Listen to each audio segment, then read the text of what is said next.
Hello friends, so welcome to our next video of Indo Islamic. AMU की preparation के लिए एक अच्छी सी वीडियोस की सीरीज हम बना रहे हैं, उसमें ये अगला वीडियो है। अभी तक पिछले वीडियो में हमने कुतुबुद्दीन ऐबक के बारे में पढ़ा था। हम इस्लाम कैसे स्प्रेड हो रहा है उसको सिस्टमेटिक वे में वन बाय वन समझ रहे हैं और केवल जो इंपॉर्टेंट इवेंट्स हैं उनके बारे में पढ़ रहे हैं। तो आज उसकी ही नेक्स्ट सीरीज के अंदर यहां पर हम कुछ और पढ़ेंगे जो अगले रूलर रहे हैं, जिनका एक अच्छा सा रोल रहता है इसमें इस्लाम के स्प्रेड में इंडिया में, उनके बारे में पढ़ेंगे। उनका नाम है अलाउद्दीन खिलजी।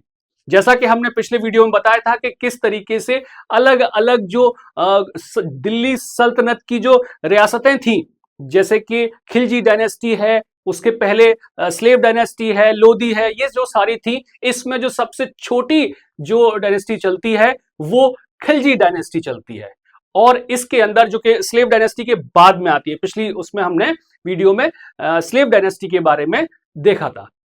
तो जो ये बाद में आती है उसके नेक्स्ट, उसके बाद अभी देखते हैं इसके बारे में जरा। तो इसका जो टाइम ड्यूरेशन था वो 1290 से लेकर 1320 तक का टाइम ड्यूरेशन है, जो कि सबसे छोटी अगर कहें दिल्ली सल्तनत में कोई अगर डायनेस्टी रहती है तो वो ये वाली रहती है, खिलजी डायनेस्टी। और उसमें भी जो इनके मेन जो रूलर रहते हैं, जिन्होंने सबसे लंबे समय तक रूल किया, वो थे अलाउद्दीन खिलजी। इसलिए हम इनके बारे में पढ़ रहे हैं। अगर कहीं से क्वेश्चन आएगा तो वो इन्हीं के जो टेन्योर है, इन्हीं के कुछ कामों के बारे में से आएगा।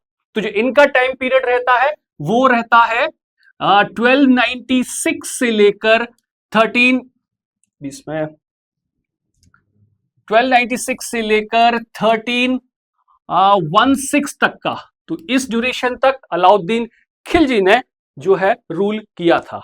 तो थोड़ा सा जरा इनका बैकग्राउंड देख लेते हैं।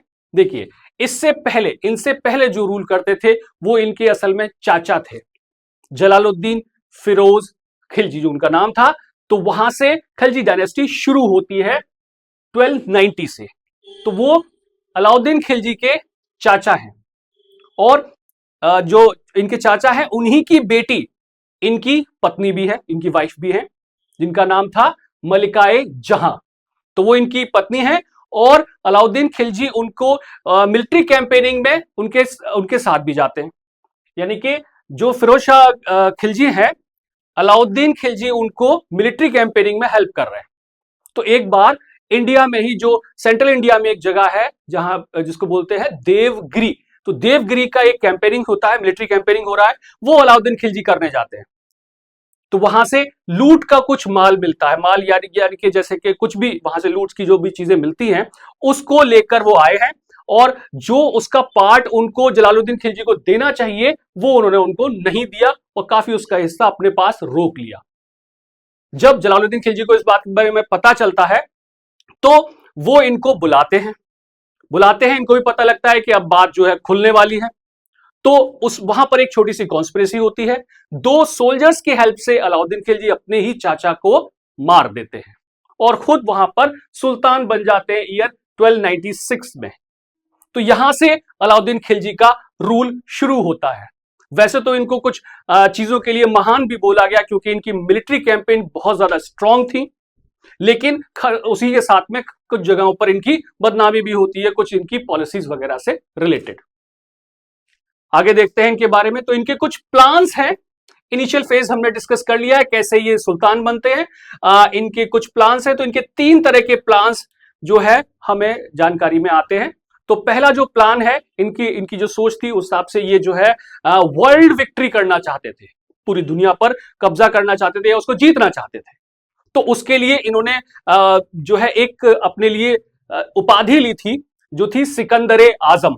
जैसे सिकंदर ने वर्ल्ड विक्ट्री के लिए गए थे, ऐसे ही ये भी वर्ल्ड विक्ट्री करना चाहते हैं, तो अपने लिए एक टाइटल लिया इन्होंने, सिकंदर आजम भी इनको बोला जाता है। सेकंड जो है अलेक्जेंडर बोला जाता है, द्वितीय। अच्छा, दूसरा ये करना चाहते थे कि क्यों ना एक नया धर्म शुरू किया जाए, तो वो भी बेशक इनका एक सपना था, मगर वो भी पूरा नहीं हो पाया। इनके एक असल में एक कोतवाल थे, अलाउल मुल्क, तो वो इनको बहुत सलाहें दिया करते थे, ये उनसे सलाह लेते थे। तो उन्होंने ही इन दोनों चीजों के लिए इनको मना कर दिया था। क्यों मना किया था? मना इसलिए किया, उन्होंने कहा कि आप जो है अलेक्जेंडर की तरीके से दुनिया को विजय नहीं कर सकते, क्योंकि आपके पास अरस्तु जैसा जो है उनका जो गुरु था, जैसे अलेक्जेंडर का गुरु था ऐसे आपका कोई गुरु नहीं है, और आप नया धर्म भी नहीं शुरू कर सकते क्योंकि आप कोई पैगंबर नहीं है, ये पैगंबरों का काम होता है धर्म को शुरू करना। तो तीसरा जो इनका सपना था वो था कि क्यों ना मैं मिलिट्री वगैरह के थ्रू मैं अपना जो साम्राज्य है उसका एक्सपेंशन करता हूं। तो ये जो चीज थी तीसरी वाली, इसमें ये आगे बढ़ते हैं, देखते हैं। अब इनको आगे बढ़ना है, लेकिन बात इतनी ही नहीं है, इनके साम्राज्य में कुछ रिबेलियंस भी होते हैं, कुछ विद्रोह होते हैं, उसको भी हमें समझना पड़ेगा कि किस किस ने विद्रोह किया और क्यों किया। तो सबसे पहला जो विद्रोह होता है वो होता है 1299 में, ये कहीं गुजरात में हो रहा है, गुजरात में कैंपेनिंग करने जा रहे हैं ये। पहले तो गुजरात में कैंपेनिंग की गई थी, इसका थोड़ा सा बैकग्राउंड बता देते हैं आपको। गुजरात में कैंपेनिंग में वहां पर अगेन जो है लूट का जो सारा जो अशरफिया वगैरह जो भी मिलता है, वहां से जो वेल्थ मिलती है उसमें ये शरीयत के हिसाब से डिवीजन किया जाता था, शरीयत के हिसाब से उस लूट की जो प्रॉपर्टी है उसका डिवीजन किया जाता था। तो लगभग 25% जो भी लूट का जो पैसा मिलेगा, जो भी प्रॉपर्टी मिलेगी, वो राजा को दी जाएगी, सुल्तान को दी जाएगी, और बाकी 75% जो सोल्जर्स हैं उनमें डिस्ट्रीब्यूट कर दी जाएगी। ये जब तक का जो प्रैक्टिस थी वो चला करती थी। अलाउद्दीन खिलजी ने इस प्रैक्टिस को जस्ट रिवर्स कर दिया, यानी कि राजा को 75% मिलना चाहिए और ले लिया, और जो सोल्जर्स हैं उनको सिर्फ 25% डिस्ट्रीब्यूट कर दिया। तो इस चीज से गुजरात के जो नवीन मुस्लिम्स होते हैं, जब जो जिनका ओरिजिन मंगोल से है, वो लोग बहुत नाराज हो जाते हैं और अलाउद्दीन खिलजी के अगेंस्ट में रिवोल्ट कर देते हैं, जो ऑब्वियसली बाद में उसको सप्रेस कर दिया गया, लेकिन एक अच्छा खासा रिवोल्ट यहां पर हो जाता है। इसके बाद अगला जो रिवोल्ट होता है वो होता है 1301 में। यहां पर क्या होता है, अभी हमने बताया था इनके कोतवाल थे दिल्ली में जो थे अलाउल मुल्क। तो जो वो कोतवाल थे, जो इनके सलाहकार भी थे, उनकी डेथ होती है, और डेथ के बाद वहां पर एक नए कोतवाल बनना चाहते हैं जिनका नाम था हाजी मौला। अब हाजी मौला यहां पर देखते हैं कि जो पोजीशन है दिल्ली की वो खाली हो गई है, तो वहां पर उस पोजीशन पर वो बैठना चाहते हैं। तो जब अलाउद्दीन खिलजी किसी कैंपेनिंग में बिजी है, अपनी मिलिट्री कैंपेनिंग में बिजी है, तो वो वहां पर जो दिल्ली की पोजीशन है वहां पर अलवी को सुल्तान बना देते हैं अलाउद्दीन खिलजी की एब्सेंस में। अब अलवी कौन है? ये इल्तुतमिश की बेटी के बेटे हैं, यानी कि इल्तुतमिश इनके नाना हुआ करते थे। तो इनको बना दिया गया सुल्तान, यानी कि अब अलाउद्दीन खिलजी सुल्तान नहीं है, लेकिन ये जो सुल्तान रहते हैं सिर्फ 7 दिन तक ही रह पाते हैं, और 7 दिन के अंदर इस रिवोल्ट को, जो ये रिबेलियन हुआ था, इसको सप्रेस कर दिया जाता है और वापस रिस्टोर हो जाते हैं अलाउद्दीन खिलजी। तो ये अगर क्वेश्चन पूछा जाता है कि कौन थे जिनका जो राज्य था 7 दिन के लिए चला गया था, तो वो अलाउद्दीन खिलजी का उसमें नाम आ जाएगा। आगे देखते हैं। जैसा हमने कहा था कि जो अलाउद्दीन खिलजी है उनका जो तीसरा प्लान था वो था एक्सपेंशन करना, अपने साम्राज्य को बढ़ाना। तो उसके लिए उनको मिलिट्री कैंपेनिंग करना पड़ेगा, मिलिट्री चाहिए उनको अच्छी, तभी हो सकता है। मिलिट्री कैंपेन के लिए हम देखेंगे कि उनको उसके लिए पैसे भी चाहिए, और पैसे भी चाहिए जो कि मार्केट से आएंगे और लैंड रेवेन्यू वगैरह से आएंगे। तो यहां तीनों ही एरियाज में हम देखते हैं कि अलाउद्दीन खिलजी ने कुछ रिफॉर्म्स किए जो कि इंपॉर्टेंट है। एक एक करके सबको अच्छे से हम समझ लेते हैं। लैंड रेवेन्यू रिफॉर्म्स सबसे पहले करते हैं वो जमीन के लिए। तो पहले तो उन्होंने शुरू किया कि हम जो टैक्स लेंगे, लोगों से जो टैक्स लेंगे उनके प्रोड्यूस का, वो हम उनकी जमीन को मेजर करने के हिसाब से लेंगे, यानी कि जितनी जमीन है उतना उनसे टैक्स ले लिया जाएगा। तो उन्होंने एक यूनिट उस वक्त फेमस की थी, एक कॉमन यूनिट, कि उसके बेसिस पर जो है लैंड रेवेन्यू कलेक्ट किया जाएगा, और वो यूनिट थी बिस्वा। आज भी काफी सारे लोग इस यूनिट को जानते हैं, बिस्वा मेजरमेंट की यूनिट है। तो उसके थ्रू मेजर किया जाएगा और 50% टैक्स लिया जाएगा। जो भी प्रोड्यूस होगा किसानों के यहाँ, पीजेंट्स के यहाँ जो भी प्रोड्यूस हो रहा है उसका 50% टैक्स देना पड़ेगा उनको, गवर्नमेंट को। तो ये पहला काम वो करते हैं लैंड रेवेन्यू सिस्टम में। दूसरा काम क्या करते हैं कि वो मिडिलमैन्स जो है, जो बीच में जो बिचौलिए हैं, जो टैक्स कलेक्ट करा करते थे और राजा तक पहुंचाया करते थे, उनको बीच में से हटा दिया गया। राजा ने कहा कि नहीं, कोई भी ऐसे मिडिलमैन नहीं रहना चाहिए, तो सारा का सारा टैक्स डायरेक्टली राजा को सबमिट किया जाएगा। इसके अलावा जो तीसरी चीज थी, भाई कैसे सबमिट होगा ये, अब मिडिलमैन तो है नहीं, तो यहां पर एक रेवेन्यू डिपार्टमेंट स्टैब्लिश किया गया, जो कि कलेक्शन इंश्योर करता था कि किस तरीके से सारा पैसा जो कि टैक्स वगैरह का है वो कलेक्ट हो, प्रॉपर्ली कलेक्ट हो और वो राजा तक पहुंच जाए। तो ये सारे रिफॉर्म्स करने के बाद ही वो एक अच्छे पैसे के उसमें वो अपने पास एक अच्छा अमाउंट कलेक्ट कर पाए। इसके अलावा हम देखते हैं कि मार्केट कंट्रोल सिस्टम, यहां पर भी कुछ उन्होंने रिफॉर्म्स किए। मार्केट कंट्रोल सिस्टम में क्या रिफॉर्म्स थे? मार्केट कंट्रोल सिस्टम में रिफॉर्म थे कि मार्केट को पहले तो उन्होंने 3 हिस्सों में उसको समझने के लिए डिवाइड किया अच्छे से। तो पहला जो हिस्सा था उसको बोला जाता था मंडी।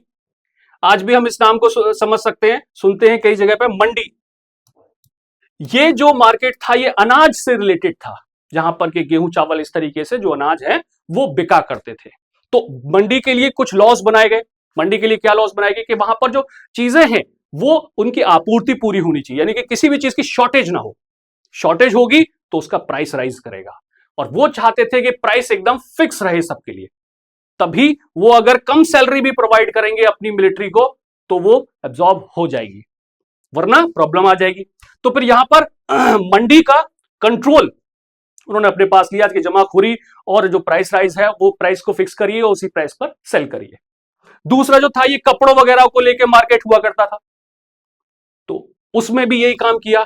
इवन वहां पर सब्सिडी वगैरह भी प्रोवाइड करी गई थी अलाउद्दीन खिलजी के द्वारा कि आप महंगी महंगी चीजें, अच्छे कपड़े और ये सब लाइए और यहां पर हमारे सैनिकों को और लोगों को दीजिए, और जो भी आपका मार्जिन है, जो बिजनेसमैन वगैरह व्यापारी लोग होते थे उन वो जो मार्जिन है वो आप राजा से ले लीजिए, लेकिन लोगों को आप सस्ते दामों पर ही वो वस्तुएं उपलब्ध कराइए।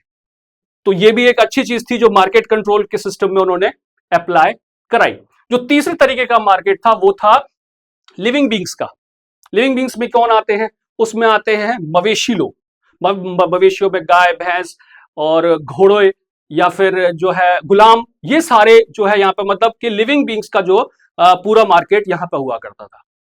तो तीनों तरीके के मार्केट में ये इंश्योर किया गया अलाउद्दीन खिलजी द्वारा कि कोई भी प्राइस सुपरनेचुरली ना लिया जाए, मतलब बढ़ा चढ़ाकर बहुत ज्यादा प्राइस वसूल ना किया जाए किसी से। जिस चीज का जितना दाम है वो उतनी ही ली जाए, कोई भी जमाखोरी वगैरह से प्राइस को बढ़ाया ना जाए। अगली चीज, कोई भी कम नहीं तोलेगा, जैसे तोल में, नाप में जो है कोई भी कम नहीं करेगा। इसके लिए प्रॉपर एक डिपार्टमेंट भी बनाया गया कि हम इसको मॉनिटर करेंगे, समय समय पर छापेमारी करी जाएगी और कोई भी ऐसा अगर पाया जाता है तो उसको सख्त सख्त सजा दी जाएगी। कुछ ऐसी भी कहानी प्रचलित है इसमें कि जो भी अगर कम तोलता हुआ पाया जाता था तो जितना भी हिस्सा उसका कम पाया गया है तोलने में, तो उतना ही वजन का उसको अपना जो मांस है शरीर का वो देना पड़ता था। सैनिक लोग वो उससे ले लेते थे। तो बहुत सख्ती से इन नियमों का पालन कराया जा रहा था। अच्छा, मिलिट्री रिफॉर्म्स। तो मिलिट्री रिफॉर्म्स समझने से पहले हम एक स्लाइड थोड़ा पीछे चलते हैं और कुछ और चीज देखते हैं। यहां पर हमने बहुत सारी चीजें देखी थी, रिबेलियन वगैरह। तो जब अलाउद्दीन खिलजी ने देखा कि मेरे राज्य में रिबेलियंस हो रहे हैं, तो फिर वहां पर एक और काम वो करते हैं कि मैं कैसे इन रिबेलियंस को सप्रेस कर सकता हूं, विद्रोह मेरी राज्य में क्यों हो रहे हैं, पहले तो ये हो ही नहीं, होने से पहले मुझे पता चल जाए, और अगर हो भी जाए या कोई फॉरेन से इन्वेजन हो तो फिर मैं उसको कैसे हैंडल करूंगा। जैसे मंगोल वगैरह के भी उस वक्त बहुत ज्यादा आक्रमण होते थे, तो उस सब से अपने आप को बचाने के लिए या उसमें अपने आप का अपना एक लीडिंग एज रखने के लिए इन्होंने एक कुछ रिसर्च भी कराई थी। उस रिसर्च को भी जानना बहुत जरूरी है, बहुत इंटरेस्टिंग वो रिसर्च है। देखते हैं जरा उसके बारे में। तो अलाउद्दीन खिलजी ने यह रिसर्च कराया कि जो राजा है वो जनता की जो डेली की जो फंक्शनिंग है, जो भी लोग सोच रहे हैं, जो कर रहे हैं, उससे अनभिज्ञ रह रहा है। यानी कि राजा को पता ही नहीं है कि लोग क्या सोच रहे हैं, क्या कर रहे हैं, कहां पर, मतलब क्या कैसे उनकी डेली कामकाज चल रहे हैं। तो राजा अपनी प्रजा से कनेक्ट नहीं है, उसका डिसकनेक्टेड है। पहली प्रॉब्लम उन्होंने डायग्नोस करी। अगली चीज वो डायग्नोस ये करते हैं कि जो लोगों के पास प्रॉपर्टी है वो काफी ज्यादा हो गई है। जैसे वक्फ वगैरह को, यानी कि मस्जिद को, मंदिर को कोई भी दान वगैरह दिया जाता था, तो उसकी वजह से बहुत सारा दान उन पर इकट्ठा हो गया, तो बहुत सारी प्रॉपर्टी हो गई। या फिर किसी को पुरस्कार के तरीके से अगर कुछ पैसा मिल गया है तो वहां पर भी काफी संपत्ति इकट्ठा हो गई किसी के पास। या फिर कोई राज्य कर्मचारी है तो उसके पास काफी प्रॉपर्टी है। तो जिन लोगों के पास काफी संपत्ति है वो जब आपस में मिलते हैं तो विद्रोह की बातें करते हैं। ये अगली रिसर्च थी। सेकंड पॉइंट, पहला था कि राजा अनभिज्ञ रहता है, दूसरा कि लोगों के पास काफी प्रॉपर्टी हो गई है। तीसरा पॉइंट है कि लोग शराब की और जुए वगैरह की जो है दावतें करते हैं, यानी कि शराब की दावतें हो रही है, जुआ खेला जा रहा है, वहां पर लोग मिल रहे हैं और मिलते हैं तो उन जो डिस्कशन के लिए जो पॉइंट्स आते हैं, यानी कि आपस में बातचीत होती है, तो उसमें भी इस तरीके का विचार आता है कि हम विद्रोह कर दें क्यों ना राजा के खिलाफ, तो हमें टैक्स वगैरह देने से हम बच जाएंगे। तो ये तीसरी वजह उन्होंने खोजी। इसके अलावा चौथी वजह एक और थी जो खोजी। उन्होंने कहा ये जो बड़े बड़े कबीलाज हैं या फिर जो लीडर्स हैं, उनके घर में जब आपस में सेरेमनीज वगैरह होती हैं, जो रिश्ते वगैरह होते हैं शादियों में, वहां पर जब लोग इकट्ठे हो रहे हैं तो वहां पर भी इसी तरीके की बातें होती हैं। तो ये सारी जो है प्रॉब्लम्स की जड़ है जिसकी वजह से विद्रोह राज्य में हो सकते हैं। तो इससे निजात पाने के लिए उन्होंने कुछ इलाज भी किए, कुछ रिफॉर्म्स लेके आए वो, जो कि राजा ने अपने लिए रखे। कि पहले तो राजा ने एक ऐसा डिपार्टमेंट जो है क्रिएट किया, जो कि स्पाई डिपार्टमेंट भी कह सकते हैं, गुप्तचर विभाग भी आप कह सकते हैं उसे। तो एक ऐसा डिपार्टमेंट उन्होंने क्रिएट किया जिससे कि उन्हें हर चीज की जानकारी मिलती रहे। हमने देखा था यहां पे राजा के पास जानकारी नहीं थी, ऐसा उन्होंने रिसर्च की थी। तो जानकारी के लिए एक प्रॉपर जो डिपार्टमेंट है वो क्रिएट किया। दूसरा, उन्होंने कहा कि बहुत ज्यादा संपत्ति है तो क्यों ना संपत्ति को छीना जाए। तो जिसके पास भी ज्यादा संपत्ति है उससे जो है स्टेट छीन लेगा संपत्ति। अब जिसके पास ग्रांटेड ज्यादा है या फिर अनक्लेम्ड अगर प्रॉपर्टी है, किसी ने कब्जा कर रखा है, तो वो सारी की सारी प्रॉपर्टी पास हो जाएगी राजा के पास। अमीरों से उनकी संपत्तियां छीनी गई। ये अगला इन्होंने काम किया कि जब उनके पास पैसे ही नहीं होंगे, संपत्ति नहीं होगी, तो वो रिवोल्ट की बातें भी नहीं सोच पाएंगे। अगली चीज, यहां पर जो शराब वगैरह की दावतें होती थी, इस पर पूरी तरह से यहां पर भी उन्होंने प्रतिबंध लगा दिया कि कोई भी मेरे राज्य में शराब नहीं पिएगा, जुआ नहीं खेलेगा। अगर आपको ये खेलना है या शराब पीनी है तो या तो आप अपनी एक पर्सनल अपनी कहीं पर पी सकते हैं, व्यक्तिगत बिल्कुल अकेले, या फिर आप यहां से 20 से 25 किलोमीटर दूर चले जाइए मेरे राज्य से और वहां पर जाकर इसका आप सेवन कर सकते हैं। लेकिन राज्य के अंदर इस चीज को पूरी तरह प्रतिबंधित कर दिया गया, रिस्ट्रिक्ट कर दिया गया। तीसरी चीज, जो ये रिलेशंस वगैरह जो बनाए जा रहे थे, जो आपस में रिलेशंस बनेंगे, वहां पर सेरेमनीज होंगी, बहुत बड़ा आयोजन होगा, उस पर भी रोक लग गई कि भाई यहां पर आपको परमिशन लेनी पड़ेगी। परमिशन लेनी पड़ेगी, परमिशन के बाद ही आप ऐसी सेरेमनीज वगैरह ऑर्गेनाइज कर सकते हैं। तो ये सारी चीजें वो पहले सोच रहे हैं। फिर आगे हम देखते हैं कि उन्होंने पिछली स्लाइड है शायद ये,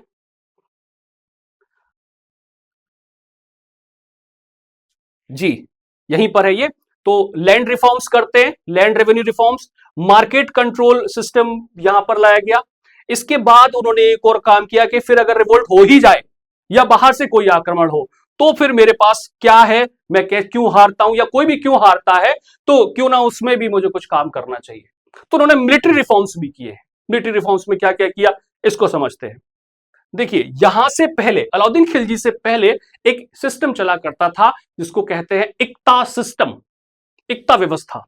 उसमें क्या होता था, पूरा जो राज्य है उसे बहुत छोटे छोटे हिस्सों में बांट दिया गया और एक जो छोटा हिस्सा है वो किसी एक जो सैनिक है उसके कंट्रोल में दे दिया गया, और वो जो सैनिक जो कमांडर है उसको और उसके साथ सैनिक है वो उस छोटे से हिस्से पर सरवाइव करता है, यानी कि वो वहां से टैक्स कलेक्ट करेगा, कुछ हिस्सा जो राजा है उसको दे देगा, बाकी अपनी छोटी सी सेना की जो टुकड़ी है वो कंट्रोल करके रखेगा, उसकी ट्रेनिंग वगैरह वो सारी जो है अपने पास रखेगा वो।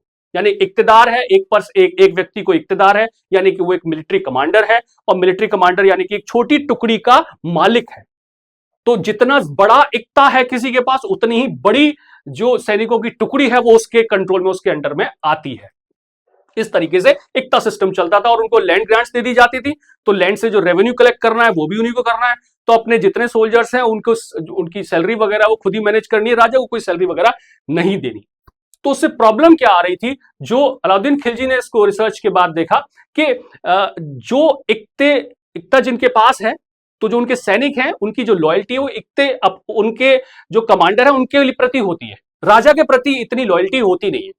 जिसकी वजह से अगर राजा को कोई कैंपेनिंग करनी है और ये इक्तेदार सारे सैनिक्स को लेके आए हैं, तो राजा के लिए इतनी लॉयल्टी से वो नहीं लड़ते, तो राजा की इस वजह से हार हो सकती है। तो क्यों ना राजा डायरेक्टली उनको अपॉइंट करे अपने यहां। तो राजा ने यानी कि अलाउद्दीन खिलजी ने मिलिट्री रिफॉर्म्स में डायरेक्ट सोल्जर्स को अपॉइंट करने का सोचा और कराया। कैसे कराया, क्या क्या चीज करी? सबसे पहले उन लोगों का जो है मापदंड देखा जाता था कि उनकी हाइट कैसी है, वो सारी चीजें, वो कितने स्किलफुल हैं, उनकी उम्र क्या है, ये सारी चीजें देखी जाती थी और उसके बेस पर उन लोगों को भर्ती किया जाता था। भर्ती करने में उनके हुलिये का रजिस्ट्रेशन जरूरी था कि इनकी पहचान क्या है। तो पहचान में उनका कद काठी जो भी हुलिया है वो सारा कुछ लिखा जाएगा। इसके बाद उनको कैश सैलरी दी जाएगी, कैश सैलरी दी जाएगी, जब भी तो राजा के पास आएंगे वो। और इवन इतना हो गया था कि 6-6 महीने की जो है सैलरी कैश में पहले से दे दी जाती थी उनको। तो ज्यादा से ज्यादा लोग आते थे कि ठीक है हम इक्तेदारों के पास नहीं रहेंगे, हम डायरेक्ट राजा की सेना में ही भर्ती हो जाएंगे, क्योंकि यहां पर कैश मिलता है, डायरेक्ट सैलरी मिलती है। ये कैश की सैलरी आप समझ सकते हैं कि लैंड रेवेन्यू वगैरह से और मार्केट कंट्रोल से वो उन्होंने मैनेज कर लिया था। इसके अलावा हुलिया वगैरह देखना, और इतना ही नहीं कि जो सोल्जर्स हैं उनका ही हुलिया जो है रिकॉर्ड में रखा जाएगा। इसके अलावा जो घोड़े वगैरह हुआ करते थे उनको भी निशान दिया जाता था, यानी कि उनको दागा जाता था। एक शब्द इस्तेमाल होता है दागना, यानी कि गरम गरम कुछ मोहर है जो घोड़ों के ऊपर लगा दी जाएगी, जिससे पहचान हो जाए कि ये घोड़ा राजा का घोड़ा है और उनकी मिलिट्री कैंपेनिंग वगैरह में वो इस्तेमाल होगा। इस तरीके के जब रिफॉर्म्स किए गए और ज्यादा से ज्यादा मिलिट्री लोगों को जो है वहां इनवाइट किया गया, यहां पर जब फैसिलिटीज मिलना शुरू हो गई, जब इस तरीके का मार्केट हो गया, तो फिर अलाउद्दीन खिलजी इतनी बड़ी सेना, यानी कि लगभग 4,75,000 की बड़ी सेना जो है अपने पास रखने में, मेंटेन करने में, स्टैंडिंग आर्मी मेंटेन करने में वो सफल हो पाए थे। अब इसके बेस पर वो कोई भी लड़ाई को लड़ सकते थे, जीत सकते थे, मंगोलों के आक्रमण का जवाब दे सकते थे। आगे देखते हैं फिर क्या होता है। आगे देखते हैं कि किस तरीके से विक्ट्री एक्सपेंशन कैसे उन्होंने अपनी जीत और अपने साम्राज्य को बढ़ाया।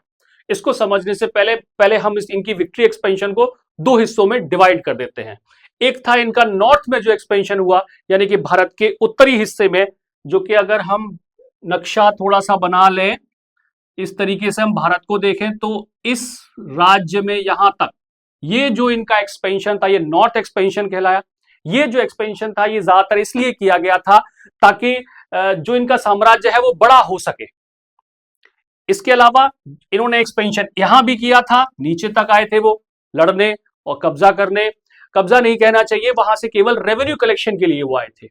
तो ये जो हिस्सा था साउथवर्ड एक्सपेंशन जो किया था अलाउद्दीन खिलजी ने, वो किया था ताकि इनको वहां से रेगुलर रेवेन्यू मिलता रहे, यानी कि कुछ ना कुछ वो लोग भेंट देते थे और ये सरेंडर कर देते थे।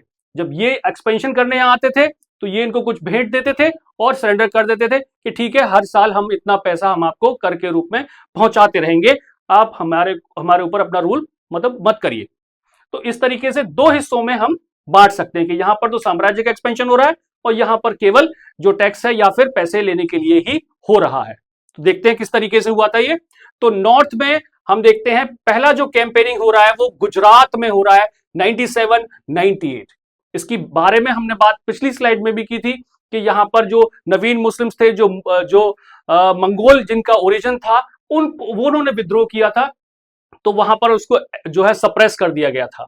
अब यहां से जुड़ी हुई दो चीजें और हैं।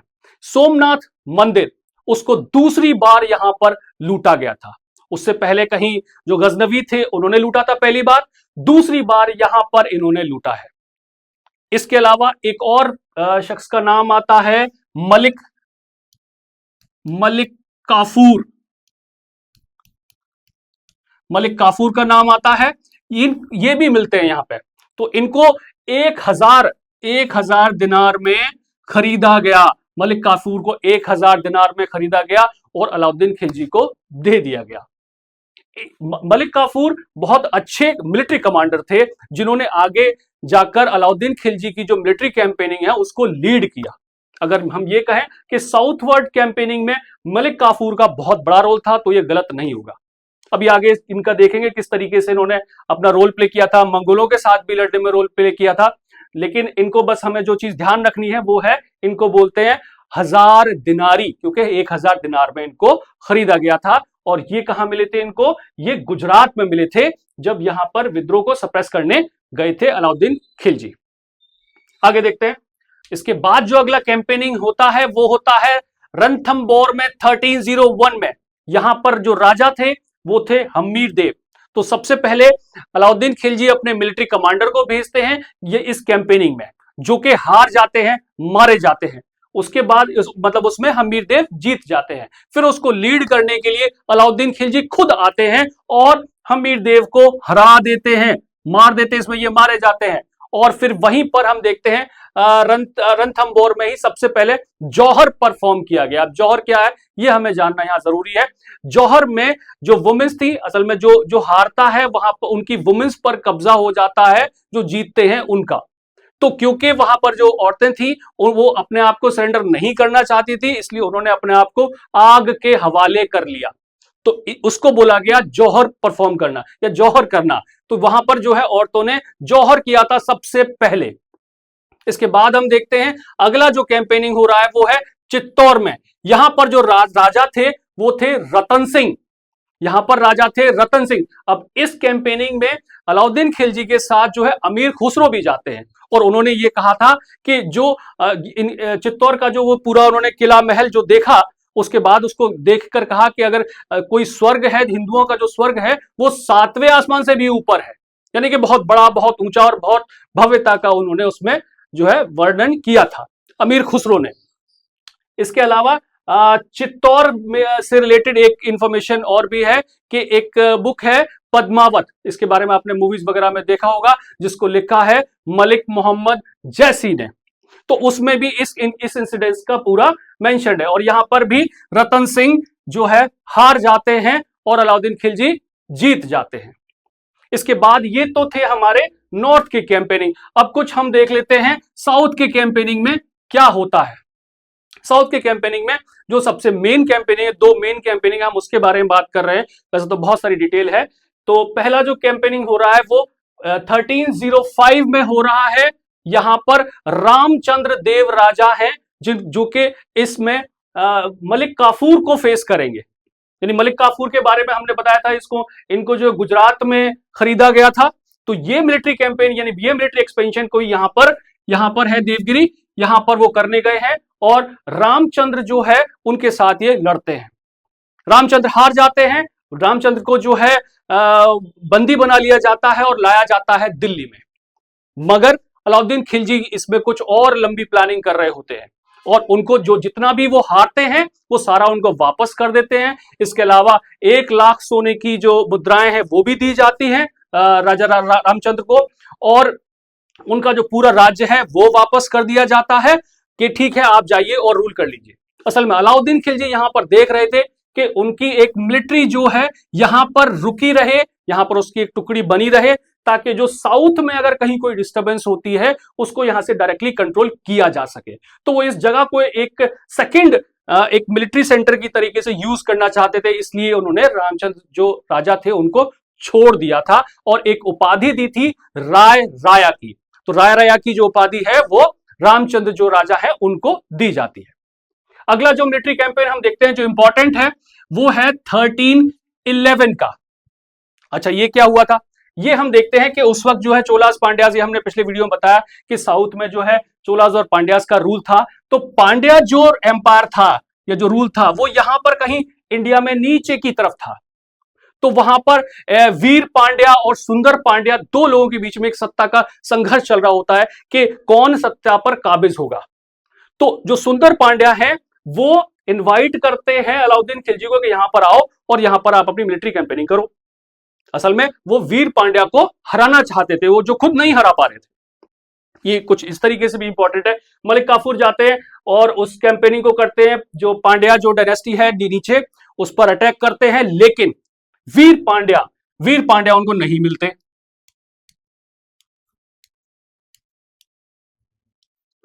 वीर पांड्या नहीं मिलते हैं मलिक काफूर को, यानी कि अलाउद्दीन खिलजी की पूरी मिलिट्री कैंपेनिंग में, चाहे वो नॉर्थ की है या साउथ की है, यहां पर आकर साउथ में आकर जो पांड्या जो डायनेस्टी है, पांड्या जो एम्पायर है छोटा सा, इसमें वो आकर फेल हो जाते हैं। ये इनको नहीं मिलते क्योंकि ये गुरिल्ला वॉर वगैरह में बहुत एक्सपर्ट होते हैं। इनको ढूंढते हुए आगे तक आते हैं, वो रामेश्वरम तक चले जाते हैं, बिल्कुल लास्ट छोर पे, और यहां पर जो रामेश्वरम का मंदिर है उसको तोड़ते हैं और वहां पर मस्जिद बना देते हैं।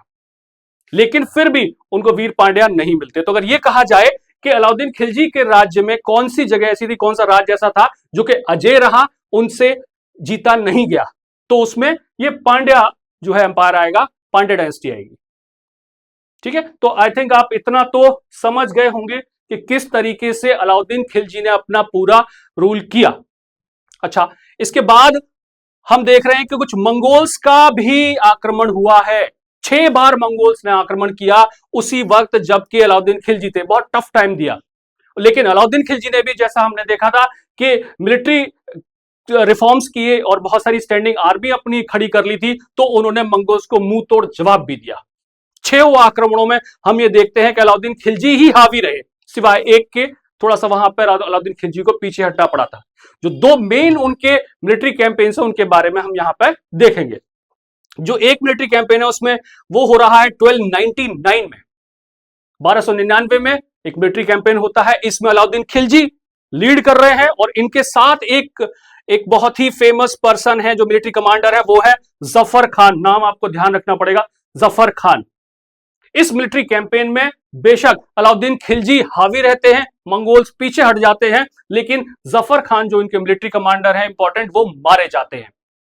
ये क्यों इंपॉर्टेंट थे और इनकी, हाँ एक चीज और है इसमें समझने की कि जफर खान के मरने पर अलाउद्दीन खिलजी ने बहुत ही संतोष व्यक्त किया था, बहुत खुशी व्यक्त करी थी कि हाँ अच्छा हुआ जफर खान मारे गए। ऐसा क्यों? क्योंकि जफर खान से उनको लगता था कि भविष्य में जिस तरीके से अलाउद्दीन खिलजी ने अपने चाचा से गद्दी को हत्याया था, उनको मार के, उनको लग रहा था कि हो सकता है जफर खान भी एक दिन उनको मारकर ऐसे ही गद्दी पर बैठ जाएंगे। तो जब ये मारे जाते हैं तो सुकून की सांस लेते हैं अलाउद्दीन खिलजी। ये इवेंट हो रहा है 1299 में और ये कैंपेनिंग थी मुगल्स की, मतलब मुगल्स के अगेंस्ट में कैंपेनिंग हो रही है। अगली जो कैंपेनिंग मुगल्स के अगेंस्ट में हो रही है वो 1303 में हो रही है। यहां पर भी अलाउद्दीन खिलजी लीड कर रहे हैं, बट यही वो ऐसी कैंपेनिंग थी जहां पर अलाउद्दीन खिलजी को जो है पीछे हटना पड़ा था। और इन्होंने एक फोर्ट बनवाया था, सीरी का फोर्ट, आपने सुना होगा इसका नाम, सीरी फोर्ट। तो ये अपने आप को, अलाउद्दीन खिलजी पीछे हटते चले जाते हैं, मंगोल आगे आते जाते हैं और अलाउद्दीन खिलजी अपने आप को सीरी फोर्ट के अंदर बंद कर लेते हैं ताकि वो सुरक्षित रहें और जनता को वहां पर जो आसपास है उसको लुटने देते हैं। यानी कि मंगोल लूट रहे हैं, मंगोल्स ने घेर लिया अलाउद्दीन खिलजी को, सीरी फोर्ट में अलाउद्दीन खिलजी कैद है और बाकी जनता लूट रही है। 1 महीने तक लगभग मंगोल्स ने उनको घेरे रखा और फिर मंगोल वापस चले जाते हैं, तब ये बाहर आते हैं। इसके अलावा हम देखते हैं जो इनका रूल था, जैसे हमने फर्स्ट स्लाइड में बात की,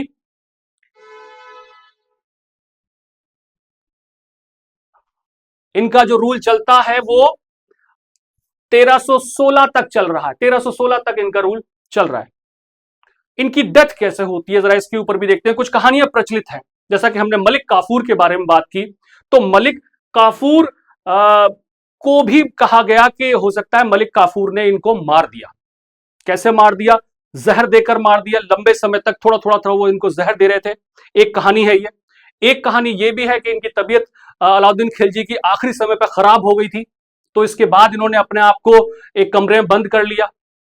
तीसरी कहानी ये भी है कि जो अलाउद्दीन खिलजी हैं ये डर गए थे बहुत ज्यादा कि जैसे इन्होंने अपने चाचा को मारा था और सत्ता को हत्या लिया था, तो इनको भी कोई ना कोई मार देगा और इनकी सत्ता इनके हाथ से चली जाएगी।